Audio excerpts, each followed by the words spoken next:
Hello guys, Raja Saab premier షోకి వచ్చాము. Movie ఎలా ఉన్నదనేది వీడియో ఎండ్ వరకు చూస్తే మీకే అర్థమైపోతుంది. అసలు ఏం తీయాలనుకున్నాడు డైరెక్టర్ కన్నా తెలిస్తే బాగుండేది. మూవీ పెద్ద ఎక్స్పెక్టేషన్స్ లేవు, బట్ స్టిల్ వెళ్ళాము ఏదో హోప్తో. కానీ మరి ఇంత ఘోరంగా ఉంటుందని అస్సలు ఎక్స్పెక్ట్ చేయలేదు. Expectation same. ఇది మూవీ ముందు మా ఎక్స్పెక్టేషన్స్, కానీ మాఫ్ అయ్యాక రివ్యూ ప్లీజ్. ఇంకా ఎండింగ్కి నా పరిస్థితి ఇది. ఏంటో మూవీలో ఒక ఫైట్స్ ఉండాలా, ఒకే ఫైట్స్ పెట్టేద్దాం, సాంగ్స్ ఉండాలా, ఒకే సాంగ్ని 3 పీసులుగా కట్ చేసి పెట్టేద్దాం అన్నట్టు పెట్టేశారు. ఆ ఎంట్రీ సాంగ్ అప్పుడే నాకు అర్థమైపోయింది ఇంక ఇది పోయిందని.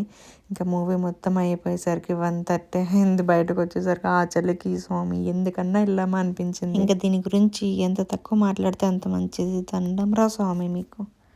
అస్సలు నచ్చలేదు, నాకు నిద్ర వచ్చేసింది.